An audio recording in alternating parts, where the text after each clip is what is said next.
Today is April 30th, 2015, and this is our monthly Clean Slate Club celebration call. My name is John Pyron. I'm the host of the call. This call actually is celebrating its 1-year anniversary today.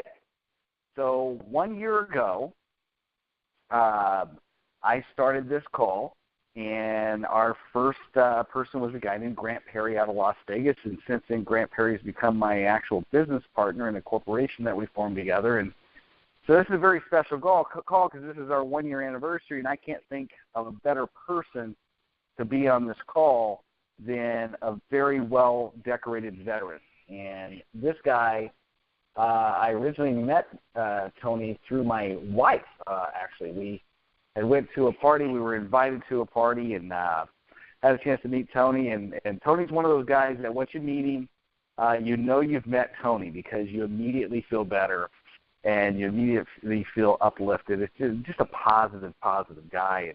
And so before we get into that, how this format works is the whole design of this is April's over. And so we chose 5 o'clock Pacific time because pretty much business is over for most people. And you've accomplished everything that you can accomplish in the month of April. May is going to be tomorrow. And you either knocked it out of the park in the month of May, or you just barely came short, or maybe you didn't accomplish much at all and you gave up early on. And the whole purpose is this. It doesn't matter. It's over. What does matter is tomorrow is May 1st. And what does matter is it could be the first day of the rest of your life if you choose it to be.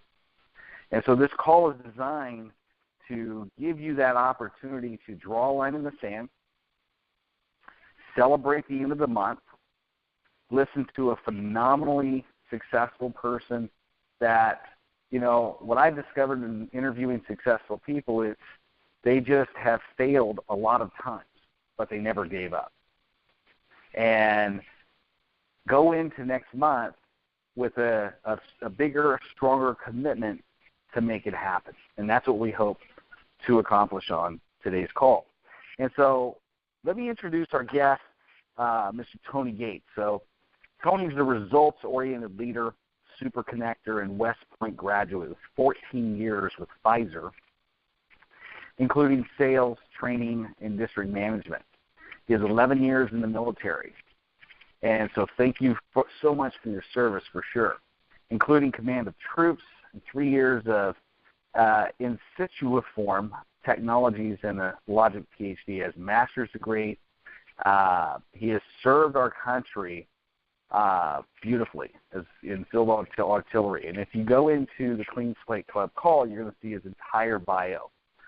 But this guy, every single time I meet him, I just smile. I literally do. And he's just one of the most positive guys I know. Everybody around him is better because they associate with him. He's just one of those guys that you know what, you look at and you go, you know what, I want to be like that guy. And that's Tony Gates. If you ever have the privilege or the opportunity to meet this individual, you know, congratulations. So, Tony, if you're there, press *6, and that will bring you live on the call.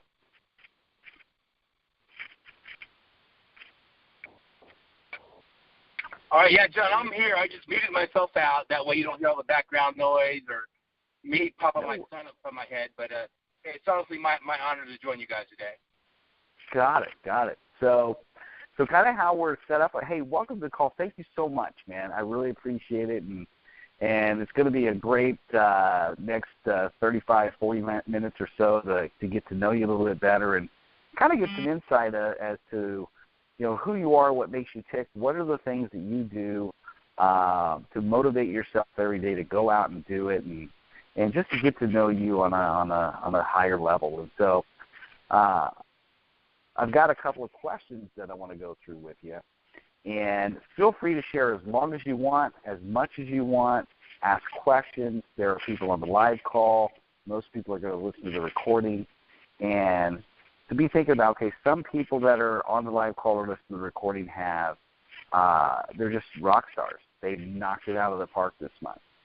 And then there are some that work their tail off and just barely missed it. And then there are also other people that, for some reason, they just can't get going. And so, I know that we've all been there, but let me ask you a question. Sure. Tell us about your background, where you came from, the journey, and where you are now. And this could be as little or as long as you want. Go ahead, man. Sure, it's my pleasure, John. Again, thanks a lot. First of all, happy anniversary to your group. In fact, coming off April going into May is kind of special to me as well. You don't know this, but my birthday's in May as well, so we're kicking off a really special month for me as well. I'll be actually 57, believe it or not. Wow. And thanks for all those kind of things. As far as serving the country thing goes, I got to tell you, it's my honor, my high honor, and I would do it all again. I do miss a lot of those days. It was fun, grueling, but you're doing something bigger than yourself. And I think that's kind of true with everybody on the call. I know during my prep, you and I chatted. We talked about, who's doing well in your group. We talked about who's kind of plateaued. And I think you're having the wherewithal and the brain power to put together a call like this. To me, it's just awesome. So, again, my congrats on all you've done and you continue to do. And I know that you've also said that every time you see me, you smile. I'm going to kind of recharacterize that into thinking that you actually – that the smile is actually your laugh when you see that giant slice I have on my tee shots to my driver when we play golf. But anyway. I tell you what, man, we got to get together and play golf again. That was fun, man. That was fun. Try to set something up, but we'll get it together. It's one of my goals for May. How's that? There you go. But when you talk about me and my upbringing and all that, the first thing I tell people is that I'm a child of the world. I have lived everywhere. My dad was in the Air Force. He retired. My late dad, he actually died last January. But he was in the Air Force for 27 years. He retired at an E9, the highest enlisted rank. But he was a lot of the impetus behind getting me in the West Point. And in fact, I've lived in Turkey, Italy, Greece, Germany, a little bit on the western edge, eastern edge of Canada and Nova Scotia. My dad's been to Iceland, Korea. I speak 5 languages, German, Turkish, Spanish, and Italian. I'm still working on English, though. That's my language I'm still working on a bit. So I've got, like I said, a global perspective. And I do a lot of talking to kids and people who want to be successful in business. And one of the first things I tell them is they've got to be citizens of the world. I'm a big fan of people learning more than one language and knowing that the U.S. is not always the best at every single thing. I hear all the talk about American exceptionalism, and we do a lot of stuff well here. But that does not excuse us from the moral obligation then to look at other countries and how they do things. So I'm a big fan of reading magazines like The Economist and putting pieces together. I mean, a flood or a tsunami in Japan is going to have consequences here in California. As you know a couple of years ago when they had that tsunami, we lived here on the West Coast. They're talking about our fish being irradiated, all the stuff that happens here. So, something that happens in Nepal or China or Africa is going to eventually affect us here. And I think as you look at the news or read the newspapers, it's certainly going to have that kind of impact. So be global. And I think my being brought up all over the world certainly helps that. I went to 3 different high schools in 2 different countries in the 4 years you go to high school, between 2 times in different places in New Mexico and 2 different places in Turkey, and that's kind of my high school experience. So a high school reunion has no meaning to me. When people say they go back to the 25th high school reunion, my thing is, holy crap, which school, which country? So, again, that's helped me, I think, establish friends anywhere I go and not be the shy type. And I think you know me well enough to know I just put it out there. So that's kind of a part of it. Also, I come from a really nice together family. I know my mom and dad stayed married. I suspect a lot of the times it was more of a cheaper to keep her thing. But my parents were still married as I grew up and went about my life and career. So it's kind of nice having that structure there for me. Although I do know that that's not the best for anybody. I would never advise anybody staying in marriage. That's bad. But if you can, heck, do it. I had 4 sisters growing up. I'm the second oldest, So I think that's maybe why I tend to have a real flirty attitude, because I'm used to dealing with women, and I kind of know how to deal with them, although my wife may differ from that. But I have sisters to deal with pretty much all my life, and heck, still do. So that's kind of me. From there, pretty average student through my freshman year in high school, but then a bug bit me, and this was the mid-'70s, just as Vietnam was getting over. I wanted to be an Air Force pilot. This is before Top Gun as well. I wanted to be an Air Force pilot, fly an F-4 fighter jet, and drive a Corvette. That was me. That was the life I laid out for myself.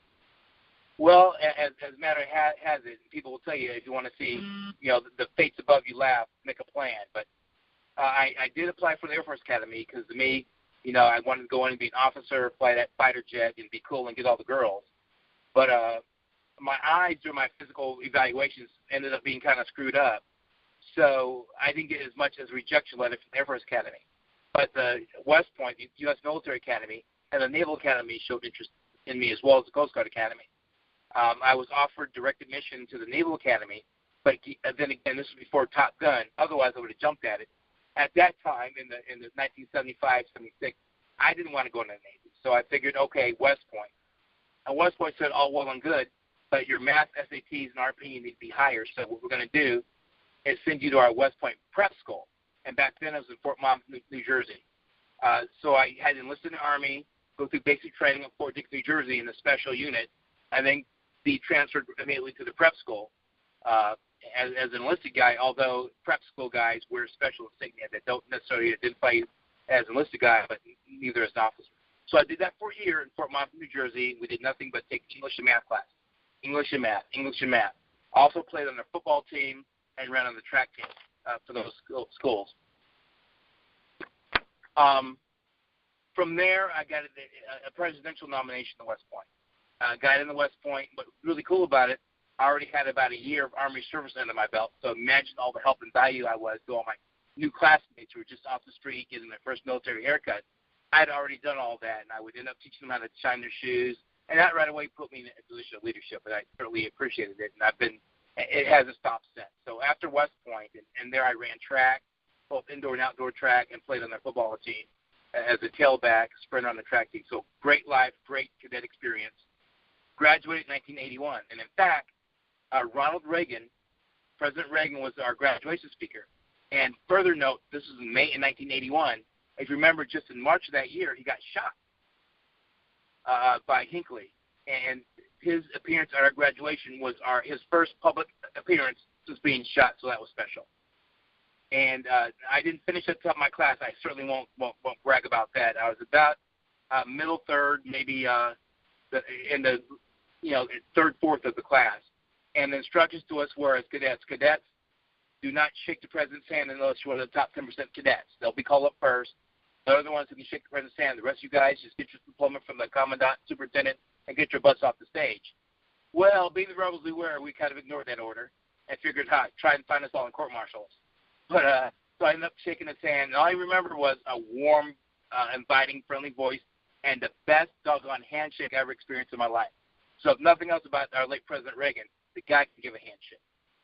From there, commissioned as a second lieutenant in the artillery, spent a lot of my time at first going through basic course, Ranger School. I got into airborne school already as a junior cadet, a Cal cadet. We call them Cals, but as a junior at West Point. So I went to Ranger School in the wintertime. So for those of you in the military, I sewed my tab on with white thread, hua, Rangers lead the way. From there, served at Fort Sill for a couple of years, then got assigned to Germany. Cut my teeth as a captain and in command there of an artillery nuclear weapons detachment in Germany. Learned German there, spoke German there. From there, got transferred to Italy because of my nuclear weapons capability and expertise. They assigned me to a Ready Response Center there at headquarters CTAP, which is the Southern European Task Force, where I was responsible for the two-man control. In case a balloon went up, I'd be one of the guys opening up the authenticators, authenticating that can shoot nukes and all that kind of stuff. From there, they made me the operations officer of the Nuclear Surety Division. In other words, I was the head nuclear weapons guy for the whole command in Italy, and my responsibilities included the countries of Turkey and Germany, southern Germany, and Greece. So I traveled extensively there, checking out their nuclear weapons site, corresponding with the host country, meaning those countries, and how they're doing the outside security of our weapons. I can tell you this now because the wall went down, and we shipped the nukes back. But doing that kind of stuff, really successful. So successful, I think, that the commanding general of CTAP tapped me to write the plans for the retrograded nuclear weapons from Southern Europe back to the U.S. So as a senior captain, I wrote that plan and incorporated the other countries in it and successfully got all our weapons back to the U.S. You know I was successful because no one heard about it. You didn't hear about anything in the news. You didn't hear about a terrorist doing a nuke. You didn't hear about anything exploding. So that was a feather in my cap. But from there, once the wall went down, I figured, you know what, let's go try something different. So I was already living in Italy, hung out there, knew the language. So I hung out in Italy while doing fitness training and running around hospitals doing stuff, so much so they caught the attention of Pfizer. And they brought a guy out and talked to me, then flew me back into Chicago, where I interviewed and got a Pfizer sales rep position. So moved back to the U.S. after spending so much time in Italy. Brought back a nice gray market BMW M3 with me. It was so cool. Plus, you got the company car. So I was living a life as lieutenant, as a newly made civilian, wearing the suits and stuff, and doing the drug thing and drug dealing thing, legal drugs, that is. Got successful there. Got promoted. Won a bunch of sales awards. Met my wife there, my now wife. I was also part-time aerobics instructor and ran a pretty good funk class, high impact class, low impact, and power toning class. And my wife met me there, and she attracted my attention because she's the only female in my classes that acted like she wasn't attracted to me. So, of course, any guy's going to go for a girl he doesn't think he likes them. But was finally able to win her over after a few years. We just decided to move in together when I got promoted by my current district manager at the time, was called to St. Louis to start a whole new division of Pfizer. So he asked me to come be his second in command. So I got moved to St. Louis. My then girlfriend, still not yet fiance, decided to uproot her law practice. She's a really amazing lawyer, actually. Uprooted her law practice to move to St. Louis with me. We set up house there, and I called in one of the big medical institutions there in St. Louis. So finally figured, I was getting ready to go get promoted to begin the Pfizer training 8 months later. So I figured, you know what, if I'm asked this lady to move with me again, I better put a ring on it. Like Beyonce says, if you like it, then you got to put a ring on it. So I moved took her on a plane around the St. Louis Arch, asked her to marry me. She started crying. I said, does that mean no? And we both laughed. But we got engaged then. Then I got moved to New York City to work in Pfizer training to train the new sales reps. Did that for about another 8 or 9 months. So I love the idea of living in New York City. Everybody should do it. I think it's a cool place to live, cool lifestyle. But from there, got offered my first district management. And district management in the pharmaceutical industry is kind of like command in the military. That's your first big step. You'll be in charge of people in the area. You're responsible for what your unit does and fails to do. So I took hold of that and took a district in Omaha, Nebraska. And that district covered the state of Nebraska, the whole state of South Dakota, southwest corner of Minnesota, and half of Iowa, bisected it to, everything Des Moines and west of that. So did that for about 8 years or so. In fact, we were living in Omaha. We got, had just got married. We had both our kids there, so we started to set a life there. So I saw the writing on the wall in the pharma industry.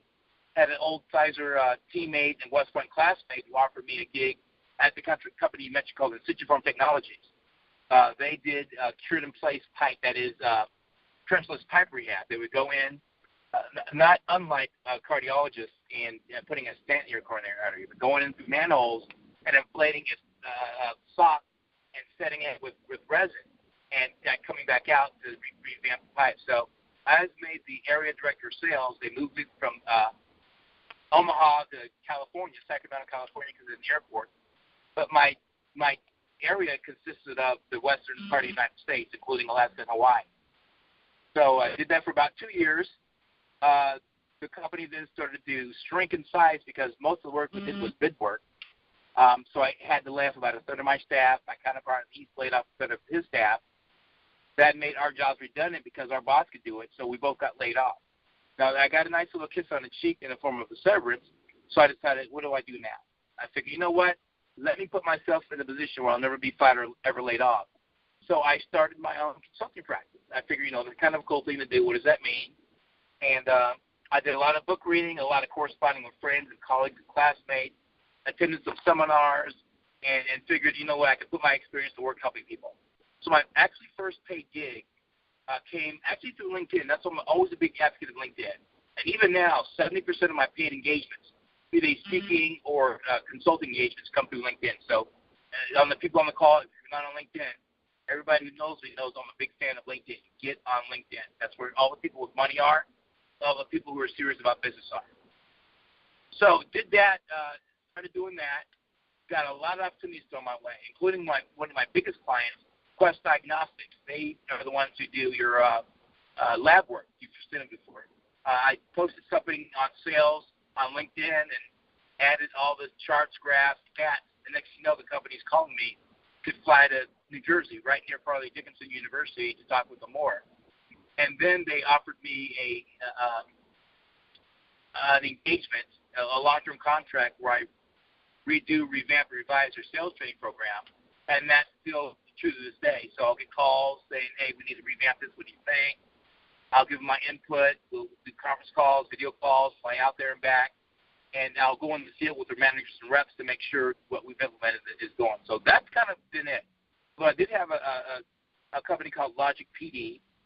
They're another tech company. They invent stuff for other people. If you're an inventor, you got a great idea, and want a bigger organization actually put it together for you, put it on the market for you. That's what Logic PD did.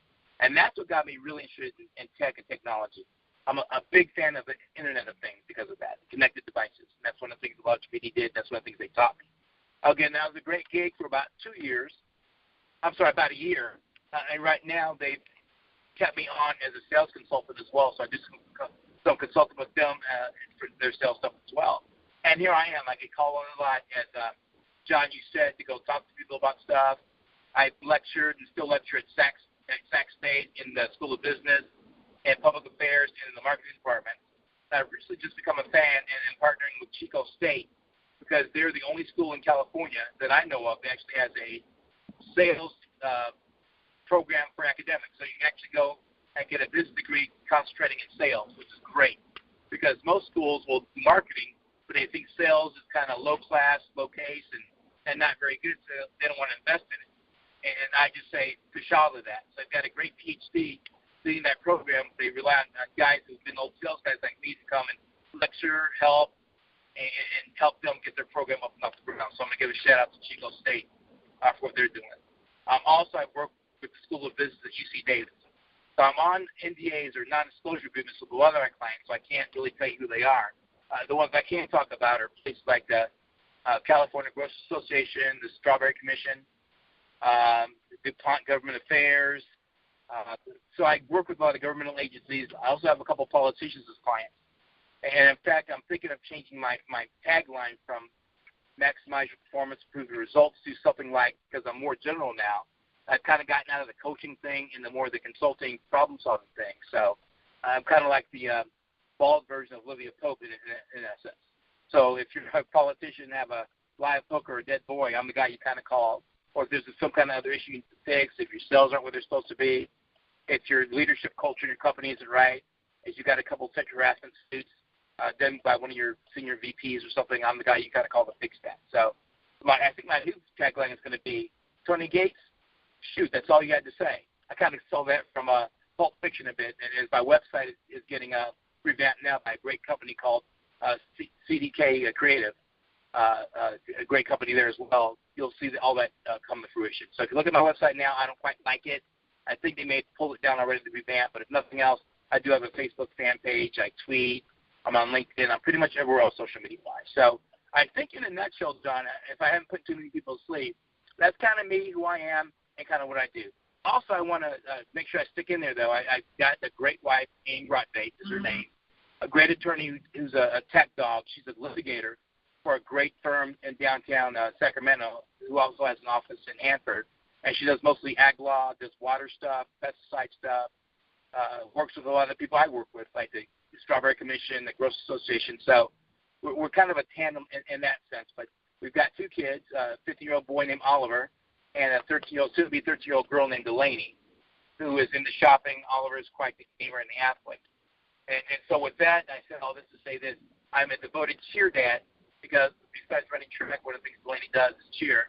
And I'm a track coach. I actually am the head coach for Pleasant Grove High School in Elk Grove. So that's kind of me now. And in fact, catching me going from Oliver's track practice at Sheldon High School back to Albiona Middle School because my daughter's got a track meet. So that's kind of me. So throw it at me, whatever you have for me next. Wow. What a life, dude. I mean, that's exciting, man. You've been all over the world. Met Ronald Reagan. That's exciting. I mean, you look at it, it's, you think, I'm sitting there going, I'm listening to you the entire time. I'm like, holy cow, man. He's done all this by the time he's 57. It's like, that's exciting, man. That's exciting. So now, what keeps you going? I mean, what makes all the difference in the world every day when you get going? Well, I will tell you this, John. I still haven't figured out a way to straighten out my tee shot. Now, if you're on a Bluetooth, you're breaking up. Okay, I just took a turn on my turn signal. That should be better. I'm still trying to figure out a way to straighten out my tee shot, John. That's the only thing I have left. Well, you know what? Don't straighten it out too soon because, I don't want to get my butt kicked. So that's awesome, man. So now, in the month of April, what are some of the advice that you can give people, that, we're at the end of April. What are some of the things that you do towards the end of the month, when you're getting ready for a brand new month? What are some of the things that you do to get ready for that?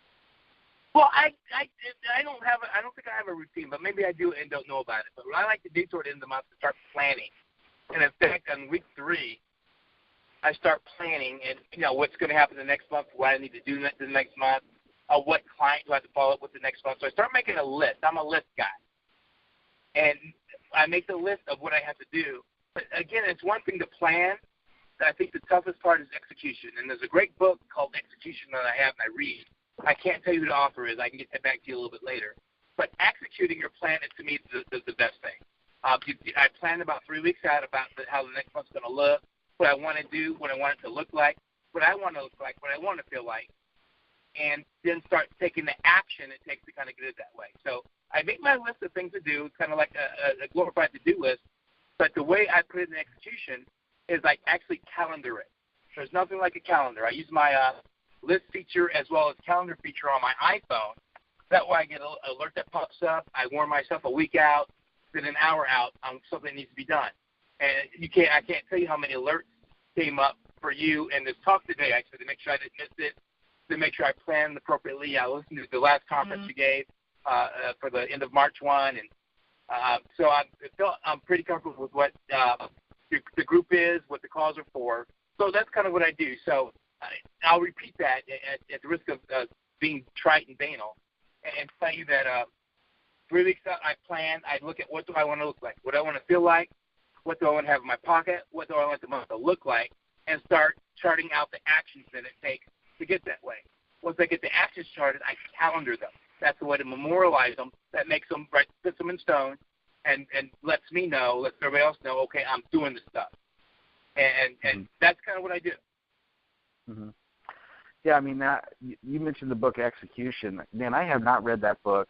I first read that book, I think, probably 9-10 years ago. It's by Larry Bossidy and Ram Karan, right? Exactly, yes. Phenomenal book on it. I mean, the whole book is called Execution, Discipline of Getting Things Done. And exactly. That book, I remember the first time I read it, I had taken over a company, and really I was dealing with the upper management of that company, and they weren't getting things done. There was not, it was more of a social club. They weren't focused on execution. And a lot of people, if you're ending April and you didn't hit your goals, and you fell short in a lot of different categories. One of the things that you could do is you could take a look, okay, how do you execute on things? Do you have a plan? Do you have a way of creating an actual action plan to actually get stuff done. And what I find is most people, they have a ton of stuff on their task list that they don't really care about getting done. It's just filler, right? It's just filler to feel like they're busy. Yeah, busy work. Yeah, it's just busy work. And so what are some of the things that you would advise somebody if you were coaching somebody one-on-one right now and they really came to you and they said, you know what, I'm sick and tired of it. April's over. I really want to make a difference in my life in May. How can I plan out May? What are some ways that I can plan out May? What would you say to that person? Well, I think the first thing I advise people is not to confuse motion with action. There's a big difference between motion and action. And what I like to do is you've got the thing you want to get done. Like, say, get 4 new engagements this month. Okay. So, that's my big goal. Under that, there's a sub-goal. Here's step 1 of what I'm going to do to try to get 4. There's another step. There's another step. There's a sub-step of that step. What venues I'm going to do, what events I'm going to go to, what social media activity am I going to have, what sales activity, what acquisition activity I'm going to have, what not nudging old clients for referrals I'm going to have. Now, fortunately, it's pretty easy. Most of what I get is either by referral through LinkedIn or somebody knows somebody. So there's not a lot of overt advertising I have to do. Most people kind of know who I am, and they come to me. If I ever feel I'm going slow, I can predict that. Like, nothing's coming up. Usually it is. But nothing's come up yet, so here's what I have to do. Let me go tweak this guy. Let me go have coffee with this guy. In fact, at 8 p.m. tonight, I'm meeting an owner of an auto body shop along with a guy who works for a government agency for a cigar at Perfecto Lounge in Roseville. Meet me there at 8 p.m. And we're going to just chat and talk. These are guys who've been great for me in the past. They're all positive. They're good high flyers. And they both have a lot of money. So we get there. We smoke a cigar or two, have a glass of beer or a glass of wine, and that's what I like about Perfecto Lounge. They have beer and wine along with cigars. One of the few places around here that can do that. But whatever's comfortable for you, whatever floats your boat, those are what I call sales activity. And again, the more sales activities you have, and I know there are a couple of really successful business owners I've been briefed on this call. You know as well as I do, the more activity you have, particularly the more useful activity you have, the more sales you'll get. And for me, sales is an engagement. And that's kind of how I do it. I know what I want to do. I know quantifiably. I'm able to quantify. Like I said, get 4 new engagements this month. That quantifies it. And any goal has got to meet that criteria. It's got to be specific. It's got to be time driven. It's got to be replicatable, and it's got to be solid. So that's kind of what I do. And again, it's got to be time bound because you've got to put yourself on a suspense system. I call them suspense. It's an alarming term. Otherwise, it's too easy to let it slip. And my thing is just getting it. That's why calendaring things is so important to me, because once it's on a calendar, it's there. Now, if something happens and you can't make it, you can always move the date. But at least it's on the calendar. As long as it's not off the calendar, you're good. And then you've got to have the drive and wherewithal, the ability to execute, John, as we talked about, to be able to get it done.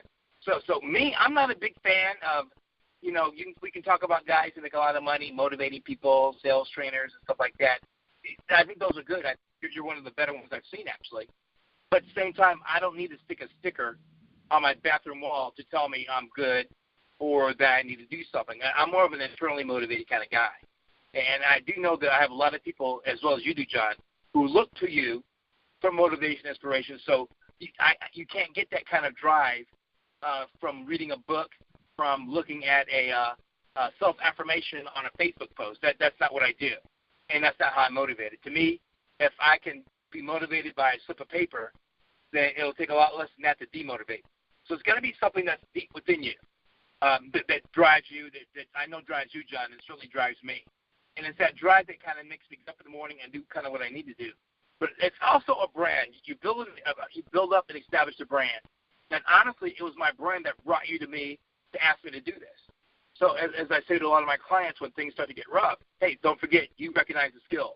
It's kind of like that movie Men in Black. One of the quotes that Will Smith said that I really go for when they first brought him on as a police officer to become an MIB, he and Tommy Lee Jones were in an elevator, and Tommy Lee Jones called him Slick or son or something, and Will Smith shot back, hey, don't call me son. Remember, you came to me, you recognize the skills. And that's how I am. You know, you came to me, you recognize the skills, so I'm doing this thing. It's my thing. I'll get it done because you recognize the skills.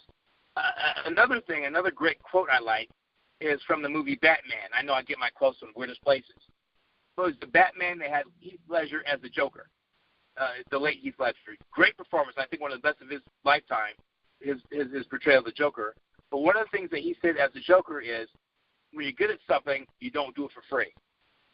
And I totally believe that as well. A lot of people, so many people, I'm straying way off the topic here, but a lot of people, I suspect a lot of people on this call, perhaps some of those who are plateaued and not getting the growth they want, tend to want to do that. We all want to be nice guys. We want to be the cool guy that's liked, and we'll start offering stuff for free. And I got to tell you, it's kind of like bargaining with a hooker. If there's a price, then I know you can be bought. So my thing is, if I end up getting a reputation for doing stuff for free, everybody's going to come to me for free stuff. And I'd rather stake my reputation, my livelihood, on having people not come to me because they think I'll make them pay. And it's worked so far. There are a couple people that I like and have benefit and value to me, or organizations that can help advance me, that from time to time I'll kind of, okay, I'll do this for free, but I'll let them know, hey, I'm doing this for free because either I like you or you bring value to me, or I'll get some other tangential value out of it. So, but those are far the exception rather than the rule. Now, it's strongly advised those, particularly those who are plateauing, to make sure that they set themselves up at the right price point, but then also to send that doggone invoice out to people they do business with. And my thing is, what you're paying for when they get you, your client, customer, me, or whoever, is they're paying for your education, they're paying for your experience, they're paying for all the mistakes you've made. I agree. You've got to fail before you succeed. That's a Michael Jordan thing. I succeed because I fail. But they're paying for all that, and it has value for it. They're paying for my master's degree. They're paying for the command. They're paying for the times I've been shot at. They're paying for all that. So, never undervalue yourself, or just because someone doesn't think you're valuable, think you're not worth it. So, again, I shot up on a tangent, but this is all about planning, making a big plan, subordinate steps, making the steps time-bound and related to what you do, and not confusing motion with action. Did I kind of cover that more or less? I hope. Yeah, no, you hit the nail on the head, and you ended with something that we could all learn from, and that is, going into May, evaluate. Okay, did you hit your income goals for the month of April, and did you charge what you should be charging? I mean, one of the things that you mentioned is people don't value their time as much as they should. And I'm 45, and you're going to be 57. And if you think about, you have 57 years of experience. I have 45 years of experience. And if somebody hires me as a consultant or a coach, they're not just getting, a consultant or a coach. They're getting the 45 years of experience that I've had. And, the same thing for you. And so, one of the things that you mentioned is, sit down and look at, okay, what is it that you're wanting to accomplish in the month of May? Make a list of things that you really want to accomplish. If you got stuff on your task list that you're not committed to get to, delete it. You don't need it. It's a distraction. It's just meant there to be a fluff. And one of the books that I read this year was a book called Take the Stairs by Roy Vaden. And it's one of the best books I think I've ever written on self-discipline. And one of the things he talks about is, successful people do the things that others are not willing to do. And one of my favorite quotes out of the whole book is, success is never owned. It's only rented. And the rent is due every day. And I love that quote so much. I wrote it on my bathroom mirror, but it hits exactly what you're talking about is, you never really arrive. Every single day, find something that you love to do and something that you're good at, something that leverages the many years of experience And it's like my good friend R.V. Robinson once says, you know what? I'll give you why to all day long for free. But if you want how to, that costs money. Oh, that's good. Yeah, and so let me ask you a question. What? Tell us a little bit about, let's see how much time we got left here. Tell us a little bit about your current business, and this is kind of where, I want you to kind of share, okay, what is your current business? What is it that you specifically do for your clients? And, can you elaborate a little bit on that? Sure. I started out as Tony Gates Consulting and Coaching, but 2 years ago I decided to take the coaching out of it. I think, to me, coaching, the difference between a consultant and a coach, and some people do both. To me, a consultant, a coach kind of shows you what to do, shows you how to do it, pats you on the head and sends you to go do it. A consultant dives right in there and does it with you or for you. And so my thing is something I learned from management as well. I never hired anyone I couldn't stand to spend a day in the car with. So I got to some clients I coached that I really didn't share the same things that they wanted to share. We were kind of different and not aligned. So I started saying, well, let me not coach anyone I can't stand to spend a day in the car with it either. So I became a little more discriminating, would cut my coaching load down by 90%. So I'm still coaching just a couple people, but it's more into making themselves better. Not a life coach, but sales. I want to make my sales number better. I just got the phone with a client I have out of New Jersey, actually, and we're doing some stuff together. There are a couple of C-level guys in this town, and one in politics as well. I'm actually doing coaching for as far as what am I want my brand to be? How can I get from point A to point B? That end of it. But otherwise, I work mostly with organizations, and I would say organizations with budgets, hint. And I fix stuff. I think the most common call I get is, my company did not meet my revenue goals. What do I need to do? Or, my sales training program sucks. What do I need to do? Or I've got a sales training program, but it's not up to date with what's currently happening. What do I do?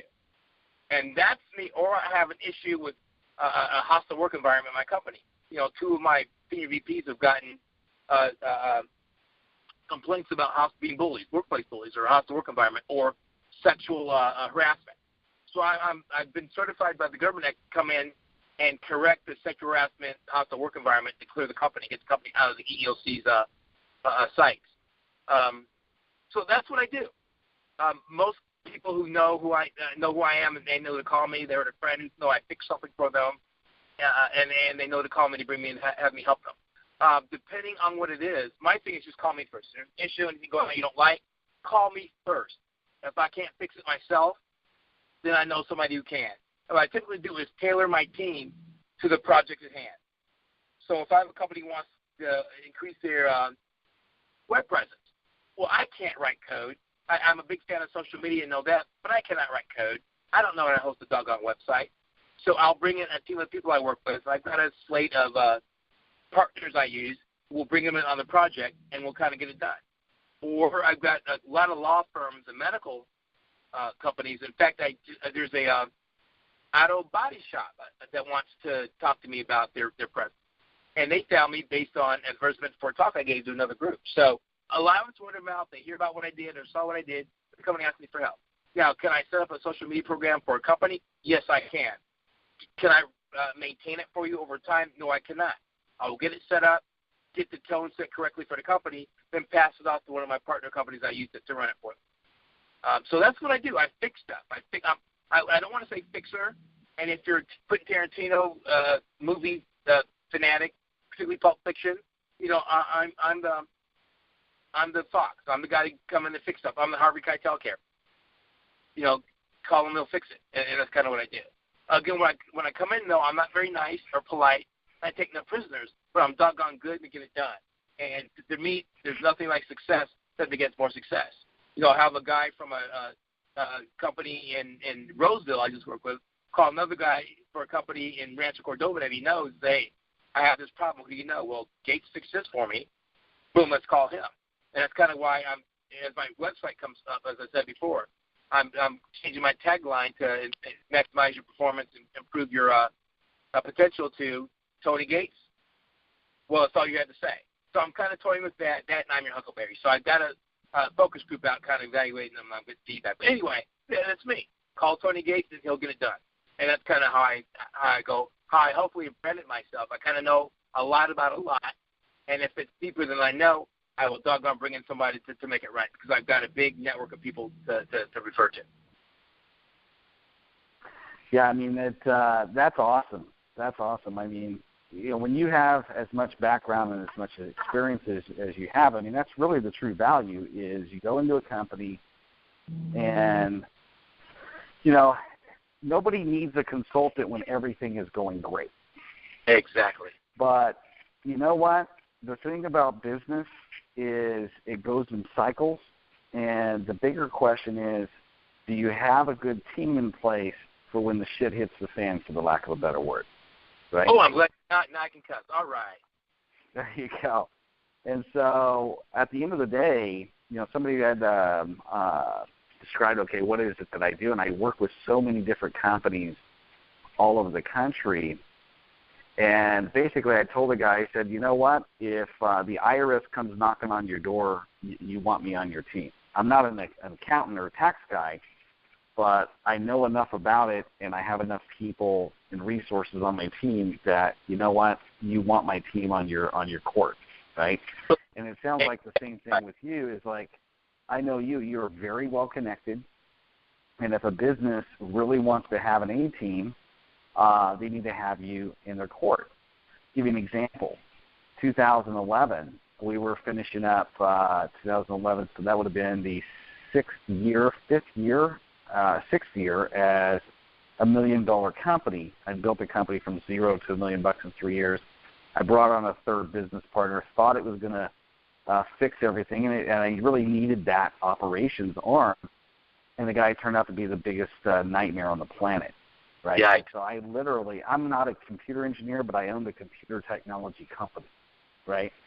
And so come to find out, not only were my entire team of engineers and staff and my business partner I had for 5.5 years, not only was everybody was in on the mutiny, right? and so I literally had to fire every single person in a matter of a couple of days, and the only reason I was able to survive and rebuild it was because I had a team like yours, and I literally made a phone call, and within 24 hours, it was like boots on the ground, man. I had engineers, I had consultants. I mean, they took over my entire client base, and I couldn't have survived without it. And so I want everybody that's listening to the recording to hear what I'm about to say, because this is very critical. If you own a business at all and you don't have a team like Tony's, okay, and this is not, you know, I guess this is a sales pitch or not a sales pitch. I don't really care what it is. Here's the point. You need to have a team, okay? You need to have a team in place, because I promise you, if you've been in business for any length of time, the storms will come.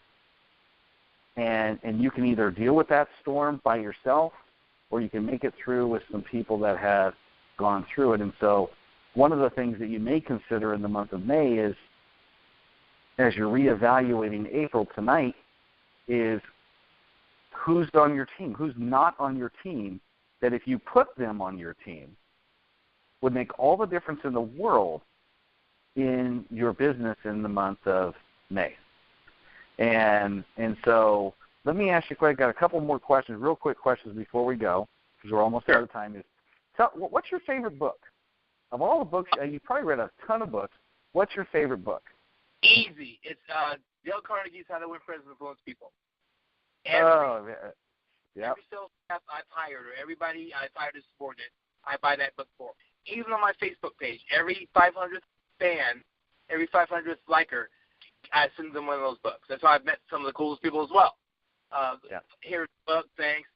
I'm a big fan of being influential, and Dale Carnegie, it's a classic book, never goes out of style. I love that book. I love that book. That is actually the first book I ever read out of high school. And a guy named Jay Cuccia in November of 1990 recommended I read that book. And then a guy named Jim Flores said, you know what, if you really want to enhance your people skills, read How to Win Friends and Influence People every month for 12 months. And I took that to heart, and I actually numbered the pages because I wanted to treat it like a daily deal, right? Right. And what I discovered is the book actually has 31 chapters. It does. It's broken up nice and convenient. And the 31st chapter, because that only happens a certain amount of times per year, is an actual story. So it's really not a part of the book. It is, but it's not. But literally, all you got to do is read one chapter a day, and it will change your life. You know. So I'm really glad you brought up that book. So let me ask you another question. What's your favorite quote? I like the one I just told you about the Joker. If you're good at something, you never do it for free. Although, my second favorite is from Yoda in Star Wars. Try, there is no try, do or do not. Yep. I'm not a big fan of, I'll try to do this, I'll try. Don't tell me you'll try, do it. Yeah. So, well, fantastic. Well, thanks so much for being on today's call. I really appreciate it. Tell us, how does the audience, how can they connect with you or engage with you? Sure, I'm everywhere. First, feel free to, my office line is 916-351-0576. I'm saying that because I suck at answering that. So I'll even give out my cell phone. That's the best way to contact me, cell phone or text. 916-708-5063. My email is tony@tonygates.com. That's TONY@TONYGATES.com. I'm all over Twitter at TonyGates44. That's TONYGATES44. And the reason I did the 44 is that's my football number. Well, the main reason is because Tony Gates is taken. And one of the things I always tell people that on your Twitter handle and everything else in social media should be consistent. So you've got to be able to tell, if you're going to use a number, you've got to tell a story. So Tony Gates 44 at Twitter. On Instagram, Tony Gates 44. I've got a blog, TonyGates44.blogspot.com. Although we're incorporating that at TonyGates.com, my website, as my website gets remodeled. I've got a Facebook public page I call like a fan. I hate to say fan page, but you know what I mean, my business page. And it's just Tony Gates. Nothing else, Tony Gates. You'll know you get it because a banner picture says Tony Gates Consultant on it. And then I got a Facebook personal page, Tony Gates, but you know I'm maxed out at 5,000 friends there. So, but I give you the ability to follow. So follow that, and all my posts are public anyway. So if you want to see me brand myself as a good husband, father, all-around cool guy, track coach, cheer dad, that's where I am. More the business side is on my business page at Tony Gates as well. But just know I don't do a lot of selling. It's not buy this, get this, get this. And when I tell people, in any social media post, 80% should be general stuff to brand yourself, and maybe 20 salesy stuff, or kind of salesy stuff, because nobody goes on a social media to get sold to. But anyway, also LinkedIn, linkedin.com/in, that's IN/TonyGates44. I'm on Pinterest. I have an about.me page. So pretty much anywhere. I'm everywhere. Social media. Just and Google Plus as well. Tony Gates. Just go to Google Tony Gates and it'll all pop right up there. And in fact, I think my SEO is so good, I should be one of the first things that you'll see local in the local SEC area. When you Google Tony Gates, I'll be the first thing that pops up. Fantastic, man. Well, thanks so much again for being on today's call. Man, this is one of those calls you're going to want to go back and listen to over and over again. Thanks so much, Tony, for being here. I really appreciate it. John, my pleasure. Give my regards to Chinmay as well.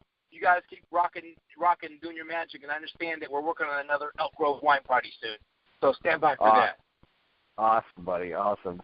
All right, guys. Well, that's the end of today's call and the end of April. I hope you celebrating in style tonight. You know what? And the biggest thing that you can celebrate tonight is the fact that you're alive, the fact that you're still breathing, the fact that, you know what, doesn't matter where you're at in life, you can start over. You can. Today literally is the first day of the rest of your life. So go out and make it happen. Knock it out in the park in May, and we'll see you on May 31st for another great, exciting call. Talk to you later. Have a great one. Bye-bye. Bye, everybody. Bye.